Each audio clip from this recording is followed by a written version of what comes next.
돌아온 비하인드 뉴스 시간입니다. 오늘도 이성대 기자와 함께하겠습니다. 자, 이 기자 바로 볼까요? 네, 첫 번째 이슈 보겠습니다. 나는 이렇다.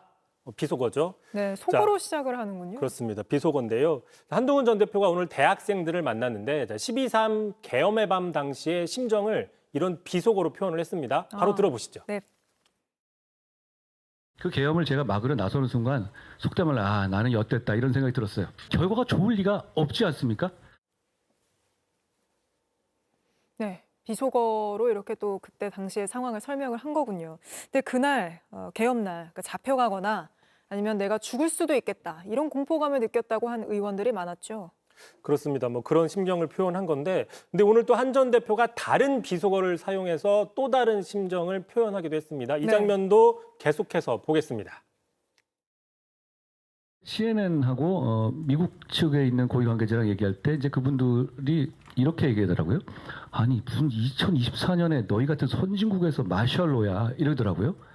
좀 팔렸어요. 자, 방금 들은 저 표현, 그 체면을 구기다, 체면이 깎이다 이런 비속어긴 한데, 네. 자, 이 표현은 계엄 직후죠. 계엄 직후에 대통령 지지세가 강한 지역이죠. 대구에서도 저렇게 체면이 구겨서 못 살겠다라고 하는 저런 플랜카드가 걸리기도 했었습니다.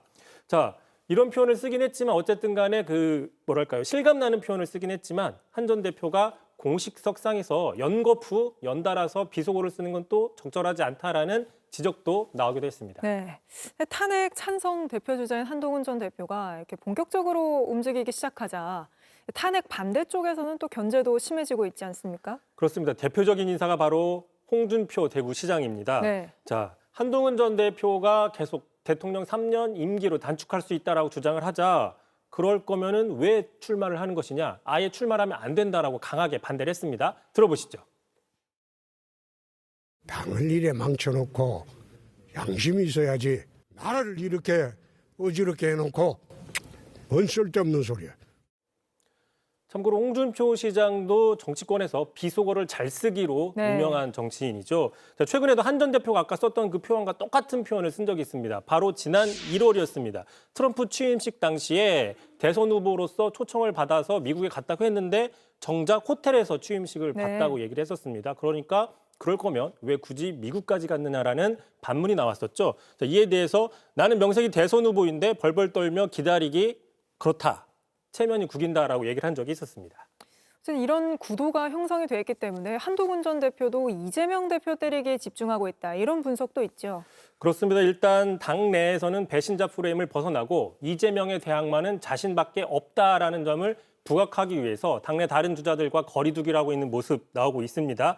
하지만 당내 경선을 통과하는 게 우선이죠. 네. 그러기 위해서는 당내 경선에 영향력이 큰 강성 지지층의 지지를 받아야 되는데 이들의 좀 거부감이 여전히 큰 상태입니다. 대표적으로 쌍전, 전한길 씨 최근에 한동훈 전 대표를 향해서 배신자라고 얘기를 했고 네. 또 부모가 여전히 살아있는데 제사상부터 차리는 자식이다라고 저런 원색적인 비난을 한 적도 있습니다. 자, 심지어 오늘은요, 오늘 행사 직후에 어떤 한 20대 젊은 학생이 한동훈 전 대표가 법무부 장관 시절에 받았던 사인이라고 해서 가지고 왔습니다. 팬인 줄 알았는데 네. 반전이 있었습니다. 그 장면 먼저 보시죠. 재작년에 카이스트에 왔을 때 당시에 받은 사인입니다. 네. 고맙습니다. 그래서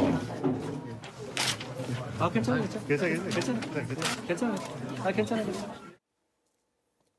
네, 그 오른쪽 관계자 표정이 갑자기 싸하게 변하는 걸 보셨죠. 팬인 줄 알았는데 팬이 아니었던 그렇습니다. 거군요. 반전이 있었는데 참고로 한 전 대표 측은 이 어떤 해프닝 이후에 이 학생이 한동훈 전 대표가 친중 좌파라고 알고 있어서 항의하려고 이렇게 했다는 겁니다. 자, 그리고 또 사법부를 때려 부숴야 한다 이런 주장도 하길래 그러지 말라고 설득을 했다고 합니다. 특히 그 닭갈비를 사주면서 오해를 풀었고 이후에 찢어진 사인도 다시 해줬다라고 추가 설명을 했습니다.